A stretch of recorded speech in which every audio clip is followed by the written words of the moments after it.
à tous et bienvenue sur ICA Méditerranée. Je m'appelle Catherine Dorniac et je suis responsable régionale de BPI France au Moyen-Orient, basée à Dubaï.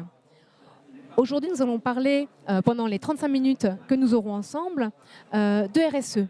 Co-construire une stratégie RSE qui fait sens pour le climat, pour les hommes, pour les territoires. Vous le savez, la RSE est un sujet chaud. Sujet de nombreux débats, surtout au Maroc actuellement. Comment prioriser les sujets RSE par rapport aux sujets tout simplement économiques. C'est un sujet très important aujourd'hui dans des territoires du Maghreb et surtout au Maroc. Mais avant de commencer, je vous présente les intervenants. Vous avez Sophie Dartois, qui est fondatrice du projet Kamaï. Bonjour. Vous avez Younes Haïfa, qui est responsable du développement durable chez Decathlon Maroc. Vous avez Éric Renard, DG de la Fossen Cosmétique, une grosse ETI. Et vous avez Amine Bourassan, membre du COMEX de We Speak Citizen. Loubna Mouna n'a pas pu être présente aujourd'hui. Avant de commencer et d'aller dans le vif du sujet, il faudrait peut-être se remettre tous à jour sur ce sujet très simple finalement.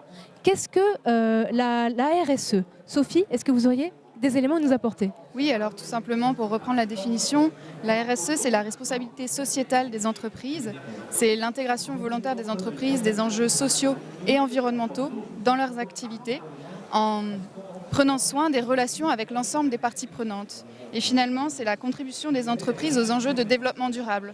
Donc, ils portent à la fois les enjeux du social, de l'environnemental, qui sont très liés. Et c'est pour ça aujourd'hui qu'on parle de climat, d'hommes et de territoire. Très bien. Donc RSE, climat, hommes, territoire. Mais la question que je voudrais vous poser, c'est, vous êtes tous les quatre sur ce panel aujourd'hui. Qu'est-ce qui vous lie tous les quatre aujourd'hui sur ce sujet de la RSE? Oui, alors effectivement, je suis vraiment ravie d'intervenir avec ces trois personnes autour de moi parce qu'on s'est rencontrés grâce au projet Kamaï que j'ai créé il y a 8 mois maintenant. Kamaï, ça veut dire l'homme, l'humus et l'humain. Et je suis allée lors d'un parcours au Maroc et au Sénégal à la rencontre d'innovation sociale et entrepreneuriale et environnementale et animer des ateliers sur le changement climatique. Et c'est comme ça que j'ai pu travailler avec une association comme We Speak Citizen, animer un atelier auprès du CODIR de Decathlon Maroc et puis travailler au sein d'un village solaire avec la Fossen du cosmétique. Et pour vous expliquer ce que c'est que la fresque du climat, je vous invite à démarrer en fait la vidéo. Alors il n'y aura pas le son, mais je vais faire les sous-titres en live. Non, c'est celle d'avant. Voilà. Donc la fresque du climat, c'est un jeu et un outil ludique et collaboratif qui permet de recréer les liens de cause-conséquence des dérèglements du climat. C'est un atelier qui est proposé auprès de tous les citoyens, qu'ils soient entreprises, ONG, familles, collaborateurs, pour pouvoir comprendre ce que c'est que le changement climatique, avec des données scientifiques du GIEC, de manière simple, ressentir qu'est-ce qu'on en pense, qu'est-ce qu'on sent avec tous ces dérèglements, et quand on nous dit que la Terre chauffe, finalement, qu'est-ce que ça nous fait, et enfin passer à l'action. Et les images que vous voyez là, c'est des images avec le CODIR de Decathlon Maroc, avec les directeurs de magasins, Younes en parlera tout à l'heure, et également avec des jeunes que j'ai formés avec l'association We Speak Citizen dans les territoires ruraux du Maroc. Et ce qui est important finalement dans ce projet Kamaï et pourquoi j'ai cherché à parcourir ces territoires, à aller à la rencontre de ces projets, à sensibiliser, c'est pour porter le message du changement climatique. Aujourd'hui, ça peut paraître éloigné pour certains quand on vit dans des territoires encore privilégiés ou qu'on ne ressent pas en fait ce changement du climat sur les terres. Et en fait, les gens qui vivent dans les campagnes le ressentent tous les jours. Le Maroc vit une énorme sécheresse, la plus importante depuis 40 ans, la perte de la biodiversité, la perte des abeilles. Et finalement, les personnes qui en parlent le mieux, c'est les personnes du milieu rural qui le vivent au quotidien. Et donc, du coup, c'est un fabuleux message de faire porter leur voix en entreprise. Voilà. J'aurais une question concernant la fresque du climat. Sophie, est-ce que vous pouvez nous donner un exemple comment fonctionne cette fresque du climat? C'est-à-dire, qu'est-ce qui se passe quand vous êtes un employé de Decathlon et qu'on vous contacte pour faire une fresque du climat? Comment se passe une journée avec vous euh, à réaliser ce projet de fresque du climat? Alors je vais l'introduire et puis je laisserai peut-être Younes en parler parce qu'il l'a vraiment vécu. Mais cet atelier finalement, comme je le disais, c'est en 3 parties. C'est positionner les cartes, comme vous l'avez vu à l'image. Positionner les cartes, donc c'est un atelier de 3 heures. Positionner les cartes pendant 1 heure, vraiment comprendre les liens de cause-conséquence. Ensuite parler des émotions et ensuite avoir un débat, puisque c'est par petits groupes d'une dizaine de personnes pour passer à l'action. Très bien, c'est très clair. Concernant la RSE et le climat, nous voyons que Kamal est un acteur important qui sait faire ouvrir les yeux des entreprises qui s'intéressent à ces sujets au Maroc. Maintenant, j'aurais des questions effectivement pour Younes. Excusez-moi, j'aurais des questions pour Amine de We Speak Citizen, l'ONG. Parlons maintenant de personnes et de territoires et de RSE. Comment vous construisez, via votre ONG, des solutions qui font sens pour les gens, pour les territoires au Maroc? Alors très bien, merci pour donner la parole à We Speak Citizen. Je représente Lubna Guenoun et Lubna Mouna qui est actuellement indisponible. Nous, on est parti du principe que le territoire était la solution. On ne voulait pas amener une solution sur le territoire. Et effectivement, on habite dans une grande agglomération qui est Casablanca. Et la partie la plus simple pour nous a été de dire qu'est-ce qui se passe sur place, qu'est-ce qu'on peut apporter, mais qu'est-ce qu'ils peuvent nous apporter. Et c'est là où on va créer le lien. Actuellement, je suis DRH d'une entreprise et je suis membre de We Speak Citizen, donc ça a créé du lien. Pourquoi avoir une RSE impactante? On ne peut pas partir de la théorie, il faut aller sur le terrain.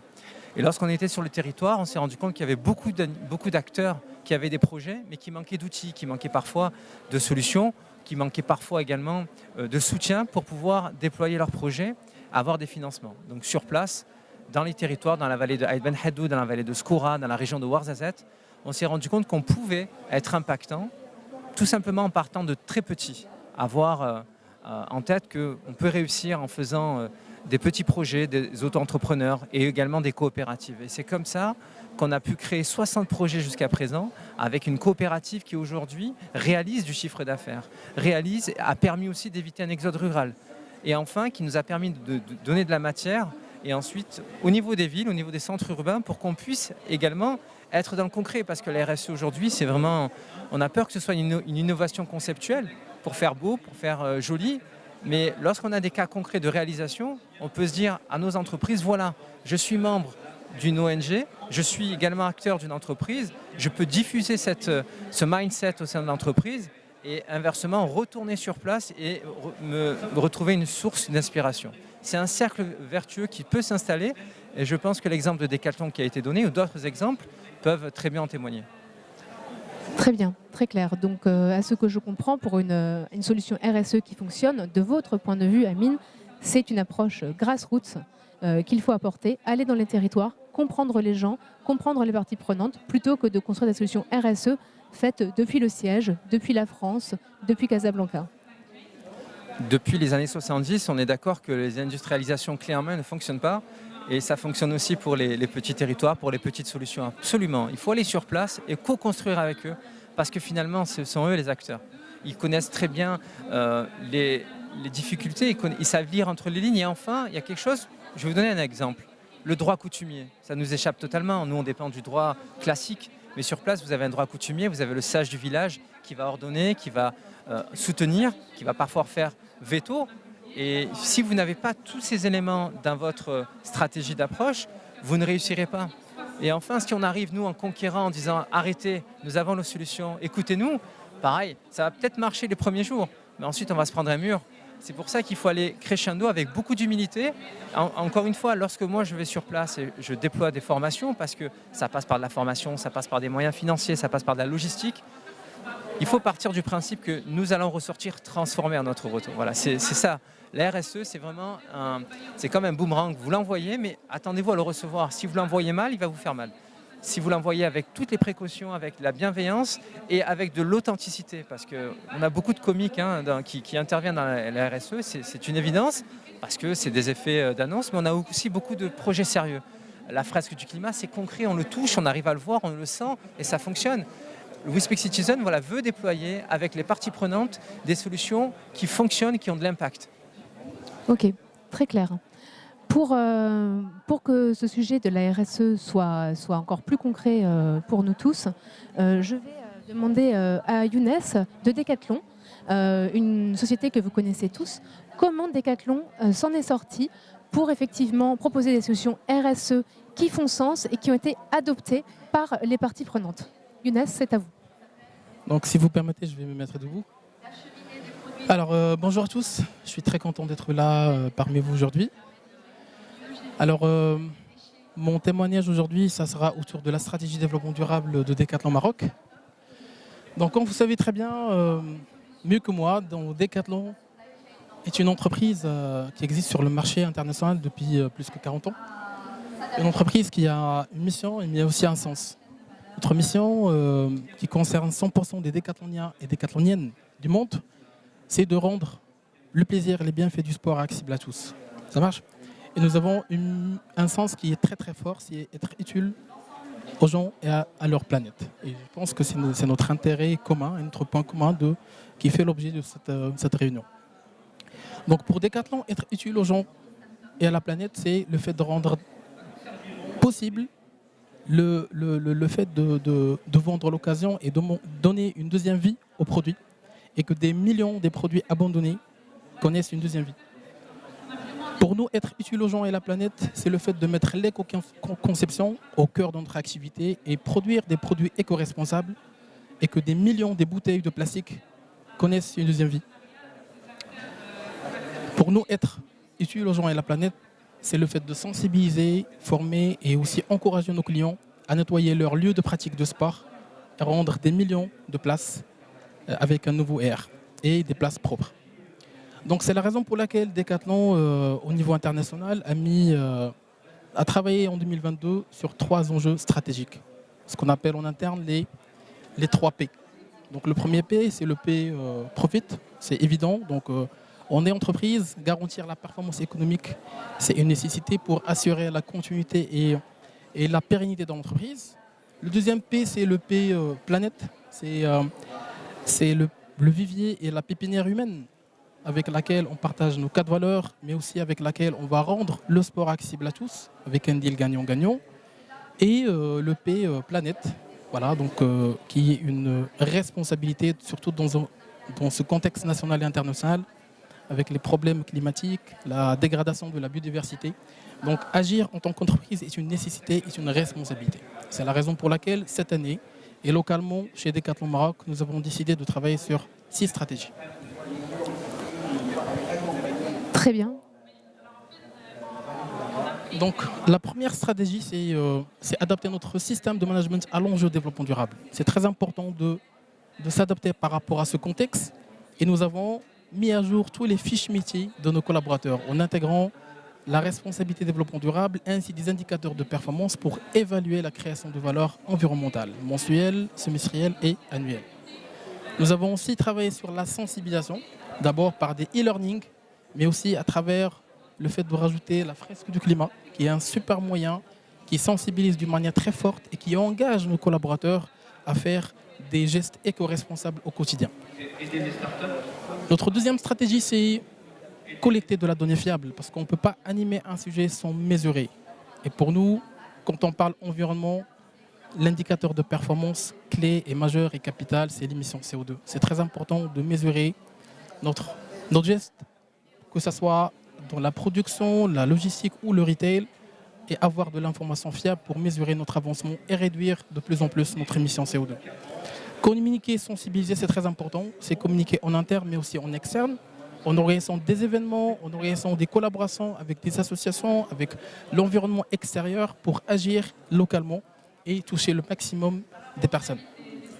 Accélérer la transformation de l'économie circulaire et permettez-moi de dire que c'est le business de demain. L'économie circulaire, c'est le business de demain qui va nous permettre de rendre le sport accessible, mais tout en respectant la planète. Et je reviendrai par la suite. La gestion des déchets, qui est aussi une responsabilité. 100% de nos sites aujourd'hui, on gère nos déchets, on évalue les déchets, on valorise et on recycle nos déchets partout au Maroc. Et finalement, consommer moins et mieux, c'est un mindset. C'est la consommation énergétique, c'est les trajets de transport, c'est les euros aériens, c'est la consolidation et la mutualisation du transport, c'est le taux de remplissage, c'est énormément des indicateurs qu'on anime dans ce sens. Donc pour nous, en tant qu'entreprise, c'est très important d'analyser notre émission CO2 pour agir par la suite. Et animer le développement durable pour Decathlon Maroc, c'est faire un bilan déjà carbone dans notre activité pour la 2021. Et nous avons constaté que 60% de notre émission CO2, c'est de la production des produits, avec un cycle linéaire de la production jusqu'à la mise en rayon. Suivi par 22% de l'énergie utilisée pour produire. Et ça concerne nos unités de production, mais aussi les unités de nos partenaires. Et finalement, c'est avec une part de 17%, le trajet de nos clients qui viennent chaque jour chez nous pour acheter et l'énergie utilisée dans nos points de vente. Donc agir, c'est attaquer l'essentiel. Donc nous, on a choisi d'attaquer d'une manière très sérieuse la grosse partie du gâteau. C'est les produits, la fabrication du produit. Et nous avons opté pour l'économie circulaire. Donc accélérer rapidement l'occasion, et ce à travers la mise en place de 4 business models. La reprise, ça nous permet de racheter des produits between, donc ça concerne les produits d'investissement, vélo, matériel fitness, etc. On rachète pour revendre. Et ça nous permet de ne pas produire, mais rendre le sport accessible, mais avec des gestes éco-responsables. On parle de la seconde vie, c'est on donne une deuxième vie aux produits moyennement détériorés, mais qui est réutilisable pour la pratique sportive. On parle de l'allocation, un business model qui va voir le jour dans la période à venir. Donc aujourd'hui, le client a la possibilité de louer au lieu d'acheter. Et ça va dans le sens de l'occasion. Et finalement, le trocathlon, c'est le fait de jouer l'intermédiaire entre deux clients pour encourager l'occasion. Accompagner la transformation nécessite une organisation humaine. Et nous, on a intégré cette responsabilité pour tous les réseaux des responsables exploitation de l'ensemble des entités, retail, logistique et production. Et ça, on a changé carrément de nom. Au lieu de parler responsable exploitation magasin, là on parle de leader développement durable. Leader exploitation et développement durable pour incarner cette notion de développement durable. Nous avons aussi recruté un chef de projet économie circulaire qui travaille en full-time pour nous accompagner dans cette transformation. Nous avons aussi recruté un responsable impact carbone pour continuer à mesurer notre émission CO2. Et finalement, nous avons officialisé la formation fresque du climat. Et aujourd'hui, est désormais une des formations indispensables pour chaque cadre et collaborateur de Decathlon Maroc. Cerise sur le gâteau. Donc, ce que vous voyez, le nombre des 1000, c'est notre engagement commun aujourd'hui pour 100% des décathloniens marocains. Notre engagement commun, c'est planter 10 000 arbres d'ici fin d'année au Maroc. C'est un indicateur fédérateur, c'est un indicateur de fierté pour 100% des collaborateurs et c'est un minimum de gestes qu'on peut donner pour ce pays et pour nos clients. Donc pour ce, on organise énormément d'événements. Donc jusqu'à présent, on est sur 35 événements depuis le début d'année. Des événements de plantation d'arbres, des événements de sensibilisation, des clean-up days, donc énormément de choses.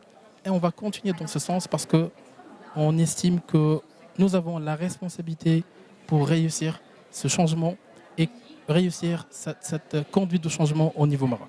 Voilà, donc merci beaucoup et c'est un plaisir de partager nos Ça marche avec vous.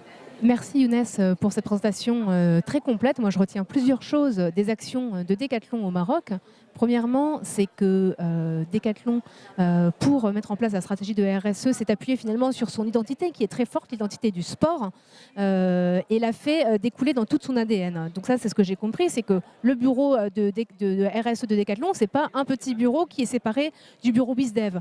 Le RSE fait partie du business développement. Donc ça, c'est vraiment quelque chose de passionnant. Exactement. Aujourd'hui, quand on parle environnement, planète, ça concerne tous les métiers de Decathlon, tous les métiers des services. Chaque métier, chaque département a un indicateur développement durable qui est débriefé chaque fin du mois, chaque fin de semestre, chaque fin d'année. Okay. On parle de RH, on parle de développement, on parle de finance, on parle de la production, de la logistique et aussi du retail. Ok, très clair. Nous avons fait connaissance avec la stratégie et développement RSE d'un groupe important. Maintenant, j'aimerais qu'on sache comment ça se passe dans une autre entreprise, une grosse PME ou petite ETI, la Phocéenne, dont Éric Renard est directeur général. Peut-être Éric, un mot sur votre entreprise et comment vous avez réussi à déployer une stratégie RSE à votre échelle et qui fait sens. Oui, bonjour. Alors, un mot sur l'entreprise. D'abord, on est la Phocéenne de cosmétiques. C'est une entreprise que j'ai fondée il y a 25 ans. C'est une entreprise qui commercialise des produits cosmétiques avec deux marques. Une marque qui s'appelle Le Petit Olivier, une autre marque qui s'appelle Lovea. Et on a fait de la RSE pendant 25 ans, mais on ne savait pas que c'était de la RSE. On l'a appris assez récemment, en fait, qu'on faisait de la RSE. C'est devenu à la mode, mais nous, on l'a fait il y a très longtemps. Et donc, on a fait des opérations. Alors, je ne vois pas. Là. Hop. On a fait une petite vidéo sur ce qu'on a fait au Maroc pour vous montrer. On va rendre à César ce qui est à César. Au Maroc, on est venu se greffer sur un projet qui était un projet de la Fondation Mohamed VI, qui était un projet d'électrification d'un village solaire. Et nous, on est un gros consommateur d'huile d'argan, puisqu'on a une gamme de produits à l'huile d'argan qui est vendue aujourd'hui. D'ailleurs, vous pouvez retrouver dans tous les magasins marocains, chez Aswak, Assalam ou chez Carrefour, par exemple. Et ces produits-là, vous allez pouvoir... Ils sont fabriqués à base d'huile d'argan qui vient de la région d'Agadir et d'Essaouira. Je meuble un peu en attendant que la vidéo démarre. Voilà. Alors, je vous fais la bande-son parce qu'il n'y a pas de bande-son. Donc, dans ce village, en fait, on s'est greffé sur le projet de la Fondation Mohamed VI. C'était le premier village solaire au Maroc. Donc, on a électrifié 17 douars. Et on a permis à des populations d'accéder à des choses aussi simples qu'un réfrigérateur, un chargeur de téléphone ou de la lumière tout simplement. Donc ça, c'est ce qu'on a permis de faire avec la Fondation, puisque ce n'est pas nous qui avons mis en place l'électricité. Et nous, on a mis en place deux choses. Un atelier des savoir-faire ancestraux, c'est-à-dire qu'on a construit un atelier dans lequel les femmes viennent concasser et dépulper des noix d'argan, ce qui leur permet d'avoir un revenu, et c'est nous qui leur garantissons un revenu. Et on a créé également, en partenariat avec le groupe de distribution Intermarché en France, donc là vous voyez le président qui est avec moi, on a créé une école qui permet à ce que les jeunes enfants, alors c'est une petite école, c'est une école avant le primaire, qui permet à ce que les enfants aient un accès à l'éducation pendant que leur maman travaille, donc ce qui leur permet aussi de gagner de l'argent et donc d'essayer de cumuler à la fois l'éducation des enfants et le revenu pour les familles. Et là, vous voyez qu'en fait, donc ça, c'est le jour de l'inauguration. On a eu la chance d'avoir l'inauguration, d'avoir André Azoulay qui est venu lors de cette inauguration. Et j'avais une amie qui s'appelle Sophie Prima, qui est la présidente de la commission économique du Sénat en France, qui était également venue. Donc on a fait une opération assez symbolique de ce qu'on peut faire. Et on a d'ailleurs gagné le Grand Prix RSE Maroc en 2018. Et donc tout ce travail a été fait avec les autorités locales. Et sur la stratégie RSE, je pense que s'il y a une chose qu'il faut retenir, c'est que ce qui est très important, c'est ce que d'ailleurs on dit mes intervenants précédents, c'est qu'en fait il faut le faire avec les autorités locales et avec les parties prenantes, avec les gens du cru, parce que c'est pas en arrivant nous de Paris ou de Marseille et de Salon-de-Provence qu'on va trouver des solutions pour Essaouira et les communes d'Ounara ou d'Injaïdi. Donc c'est bien sur ces populations-là qu'il faut s'appuyer. Donc voilà, je ne sais pas si j'ai répondu à votre question. Oui, ça c'est l'école, ça c'est Sophie qui est la présidente de la commission économique du Sénat. Et ça c'est les enfants qui vont à l'école. Éric, merci beaucoup, c'était très clair. Donc une stratégie RSE effectivement qui s'appuie sur d'autres bases que celle de Decathlon par exemple. Vous utilisez des structures qui sont déjà très implantées comme la Fondation Mohamed VI pour vous appuyer et être un relais local et garantir effectivement que vos actions de RSE répondent à des demandes de la population marocaine dans lesquelles vous implantez ou vous vendez vos produits. Oui, alors on a aussi investi quand même beaucoup d'argent. C'est nous qui avons financé l'intégralité des locaux et des aménagements. Et donc, on a investi avec le groupe Intermarché un peu plus de 150 000 €. Et surtout, ce qui est important, c'est qu'on l'avait on a aussi une dimension économique, parce que moi, je crois à la RSE à partir du moment où elle a une dimension économique réelle. C'est-à-dire qu'il faut que tout le monde gagne de l'argent. C'est pas que faire... sinon, ça s'appelle de l'humanitaire. Et donc là, nous, on a, grâce à cette filiale, de l'huile d'argan de qualité et de l'huile d'argan dont on sait comment elle a été produite, on sait par qui elle a été produite, et on a pour nos produits cosmétiques une huile d'argan irréprochable. Donc la RSE, c'est aussi ça, c'est aussi avoir la capacité à avoir une dimension économique qui soit satisfaisante pour l'ensemble des parties prenantes. Sinon, c'est de l'humanitaire. Et nous, on est une entreprise commerciale au départ quand même. Ok, très bon point. Donc, on a fait une présentation de tous les intervenants et on a pu brosser la façon de penser la RSE, une RSE qui ne soit pas du greenwashing, qui soit une RSE qui fait sens pour les gens qui vendent, les gens qui achètent, les gens qui produisent, qui fait sens pour les territoires dans lesquels les sociétés sont implantées, dans lesquels les clients sont et dans lesquels les sites de production également sont installés. Et puis une RSE qui fait sens pour le climat, pour notre milieu à nous, et qui soit ancré dans des valeurs plus grandes que celles simples de la chaîne de production de l'entreprise. J'aimerais peut-être ouvrir la parole à la salle. Est-ce que vous m'entendez? Oui. Ok, tout le monde m'entend? Je pense, monsieur, qu'il faut que vous changiez de... Est-ce que vous auriez des questions dans la salle? Si vous avez des questions, levez la main. Alors, moi, j'ai peut-être une question. Comment on s'y prend pour mettre en place une stratégie RSE, finalement, qui fasse sens? Et comment vous avez fait au sein de votre structure à vous? Est-ce que quelqu'un veut prendre la parole? Peut-être Sophie? Alors, pour introduire cette réponse, qui est finalement le thème de notre conférence, c'est se mettre d'accord, toutes les parties prenantes, autour de la vision. Et finalement, quand on se met d'accord autour de la vision et de ce qu'on cherche à produire en termes d'impact, la notion d'impact, je le rappelle, c'est ce qui reste dans le temps. C'est la trace qui va rester dans le temps. Aujourd'hui, les entreprises peuvent être prises à partie d'enjeux très court-termistes. Et en fait, faire de la RSE, agir pour le développement durable, c'est se mettre dans une vision un peu plus long terme au niveau du climat, puisque le climat il change sur le long terme, au niveau des territoires, puisque les personnes elles sont ancrées dans un territoire sur le long terme, et finalement les salariés d'une entreprise, ils rejoignent une structure, en tout cas ils ont envie de rester dans une structure parce qu'ils partagent la vision. Et dans la RSE c'est pareil, pour que ça fasse sens, il faut s'inscrire sur une vision commune et finalement travailler sur le terrain commun et sur l'impact que l'on veut créer ensemble pour réussir à faire une activité économique, comme le disait Eric. Il a travaillé sur une chaîne de valeur qui est importante, l'argan, dans ses produits, ou alors Decathlon, c'est-à-dire continuer à œuvrer pour la mobilité, pour le sport, pour que ça fasse sens sur le long terme. Et c'est ça pour moi, ce qui fait vraiment sens, c'est se mettre d'accord sur la vision et ensuite travailler sur la raison d'être. On en parle de plus en plus, en tout cas en Europe, et c'est de plus en plus le cas ici aussi en Afrique. Quelle est la raison d'être de l'entreprise? Pourquoi est-ce que chaque salarié se lève le matin? Pourquoi est-ce qu'un directeur général comme Eric, depuis 25 ans, se lève le matin pour œuvrer? Pourquoi est-ce que Amine va se lever tous les matins pour diriger son entreprise et en même temps agir comme citoyen engagé au sein de We Speak Citizen? Pourquoi est-ce que moi, dans mon projet Kamaï, je me lève le matin avec l'envie d'aller valoriser des projets sociaux, environnementaux, et puis sensibiliser sur les enjeux du dérèglement climatique? Donc voilà, c'est ce pourquoi et cette vision commune qui me semble vraiment très très importante, et de prendre le temps de la construire pour que ensuite le plan d'action déroule, parce qu'on a conscience de ce qu'on cherche à faire. Merci beaucoup Sophie. Est-ce que d'autres intervenants veulent intervenir sur cette question? Autrement, moi j'ai une question. Vous venez de construire un pont en parlant de vision et de comment embarquer les gens. Effectivement, comment, une fois que cette vision est construite autour des valeurs de l'entreprise, on fait pour vraiment embarquer les parties prenantes? Est-ce que Eric peut-être peut intervenir?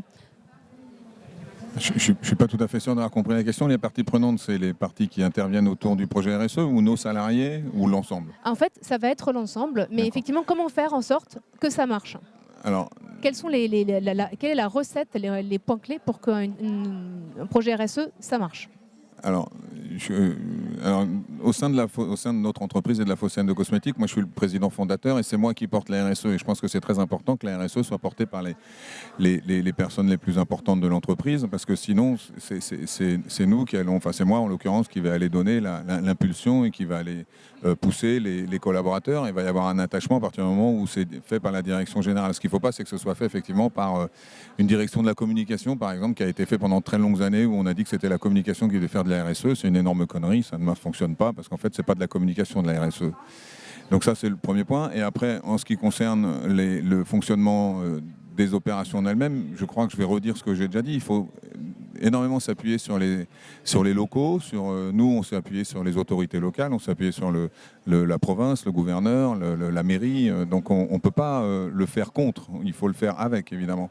Et donc à partir du moment où on le fait avec, tout devient beaucoup plus facile. Et même en le faisant avec, c'est pas facile.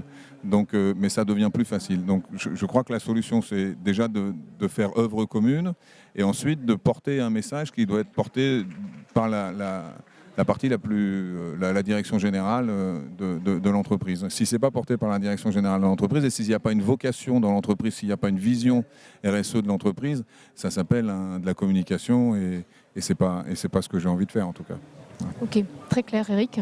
Donc une stratégie RSE qui soit vraiment portée au plus haut niveau stratégique et qui fasse partie finalement des KPI de chaque employé qui travaille pour votre entreprise. Ouais, on ne fait pas de KPI sur la RSE. Nous, on essaye d'abord d'avoir des gens qui nous ressemblent. C'est-à-dire que moi, la stratégie RSE de la Phocéenne, je l'ai créée il y a 25 ans. Je vous le disais tout à l'heure, je ne savais pas que c'était de la RSE, mais on a beaucoup travaillé en Afrique, on a travaillé au Sénégal, on a travaillé au Mali, on a travaillé aujourd'hui, on travaille beaucoup avec le Maroc, évidemment, mais on a cette vision un peu emblématique. Nos produits, le petit olivier en particulier, sont fabriqués avec des produits emblématiques, le beurre de karité, l'huile d'olive, évidemment, le petit olivier.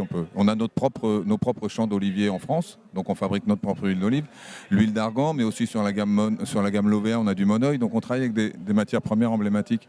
Et donc on a toujours essayé de faire des produits qui soient respectueux à la fois dans la production, parce que moi je veux que les produits que je vends, autant je sais comment ils sont fabriqués puisque je maîtrise les usines, autant la récolte, la collecte initiale du produit, j'ai besoin de savoir si elle a été correctement faite. Et donc ça, on l'a fait depuis tout temps. Donc c'est pas des KPI, c'est plutôt avoir des collaborateurs qui s'inscrivent dans cette dimension-là, dans cette envie, dans cette ambition commune de faire quelque chose. On fait du commerce, je l'ai dit tout à l'heure, on est là pour gagner de l'argent. J'ai pas honte de gagner de l'argent, mais par contre, je veux bien le faire. Voilà. Ok, passionnant. On voit effectivement le chemin qui a été accompli sur les sujets RSE depuis des années. Quand un chef d'entreprise vous dit qu'il recrute des gens qui doivent également porter ces valeurs et dont les valeurs doivent ressembler également à celles de l'entreprise, moi je trouve que c'est une vraie avancée. Amine, peut-être pour vous, quelles seraient quelles sont vos recettes, s'il y en a, pour embarquer les parties prenantes sur des projets RSE qui fonctionnent? Vous qui travaillez beaucoup avec les communautés locales. Alors, je reprends ce qu'a dit Eric, c'est l'exemplarité déjà, parce qu'on ne peut pas se contenter de dire faites, alors qu'à la tête de l'entreprise, il n'y a pas de réel engagement. Et ensuite, il ne faut pas oublier que la RSE, aujourd'hui au Maroc, en tout cas, parce qu'il faut bien contextualiser. On ne parle pas des entreprises qui travaillent en Europe ou qui ont plus de 500 salariés. 95% des entreprises marocaines sont des TPE et PME. Donc si on se dit la RSE, qu'est-ce que ça vaut au Maroc? Là, on va se poser la question, comment on peut engager des équipes où vous avez un patron d'entreprise ou une patronne d'entreprise qui va se dire, moi, dans mon radar, je vois 3 éléments. Je vois le chiffre d'affaires que je dois réaliser, je vois le contrôle fiscal qui m'attend quelque part, et je vois enfin, et c'est surtout ça qui fait peur, je vois le flou, je vois l'incertitude, notamment en temps de crise Covid. Donc lorsque j'entends la RSE, j'ai l'impression qu'on me parle de Disney. Et alors que non, parce que c'est le premier employeur, ce sont les PME au Maroc. Et comment les engager? Il faut qu'il y ait du sens, parce qu'aujourd'hui, il faut aussi qu'il y ait une vraie volonté politique. Nous avons ce qu'on appelle des soft laws. Soft laws, ce sont des lois douces, si vous voulez, qui ne sont pas du tout impératives, pas obligatoires. Alors qu'en Europe, on est plus dans un modèle de hard law, c'est-à-dire une réglementation plus forte. Si au Maroc, on veut engager, il ne faut pas se mentir, il faut qu'il y ait des lois fortes pour qu'on puisse accompagner les entreprises, accompagner tous les acteurs qui créent de la valeur ajoutée, qui créent du business, mais qui ont aussi un impact, que ce soit un impact carbone ou un impact social. Il faut qu'il y ait quand même une main plus ou moins invisible qui encourage les chefs d'entreprise. Et on peut réfléchir à des notions comme des bonus, je ne sais pas, des bonus qui vont encourager les PME, les TPE à rentrer entre guillemets en conformité. Et n'oublions pas enfin que nous sommes dans un marché où il y a beaucoup, j'ai envie de dire, d'informels, et qui est une manière aussi d'être une concurrence déloyale. Donc une entreprise ne va pas s'engager dans la RSE si à côté d'elle, elle a de la concurrence déloyale. Donc il faut vraiment prendre ça en considération, travailler avec les forces publiques, travailler avec les pouvoirs politiques pour ensuite, en parallèle, ne pas attendre, parce qu'il ne faut pas attendre, il faut agir tout de suite. Et ce qu'ont fait l'entreprise La Phocéenne, ils n'ont pas attendu une loi pour le faire. Ça a été de même, ça a été une raison d'être, ça a été dans leur vision. Mais très peu de chefs d'entreprise aujourd'hui ont cette vision, c'est surtout en temps d'incertitude comme on le vit actuellement. Donc travailler aujourd'hui, avoir des engagements, à s'essayer, nous, en tant qu'ONG We Speak Citizen, on invite, on recrute des chefs d'entreprise, des cadres supérieurs ou des employés à vivre une expérience dans les territoires pour ensuite dupliquer ce modèle dans l'entreprise et diffuser petit à petit cette idée que petit à petit, on peut y arriver, mais il ne faut pas voir grand, il faut essayer petit à petit. Merci beaucoup. Nous arrivons quasiment à la fin de cet atelier. Est-ce que Sophie, vous avez un dernier mot à dire pour clôturer cet atelier sur la co-construction d'une stratégie RSE qui fait sens pour le climat, les hommes et les territoires? Oui, je voulais appuyer ce que disait Amine sur le fait que la RSE, ce n'est pas le dernier axe. Mais au contraire, la RSE, le développement durable, c'est permettre de naviguer en prenant conscience des enjeux du climat. Aujourd'hui, le Maroc, comme l'Afrique, comme l'Europe, parce qu'on vit aussi des grosses canicules et des catastrophes climatiques, c'est bien là et c'est bien là dans le présent. Donc finalement, prendre en compte ces enjeux, construire une RSE porteuse de sens, en fait, c'est anticiper et c'est être visionnaire, mais aussi s'assurer que économiquement, notre business model va pouvoir tenir dans la durée, qu'on va pouvoir garder nos salariés, nos clients, parce que finalement, le marché le veut et le changement climatique est juste derrière. Et on l'a vu en temps de pandémie où on a tous été rattrapés par une crise qui est arrivée comme ça du jour au lendemain. En fait, on va en avoir d'autres.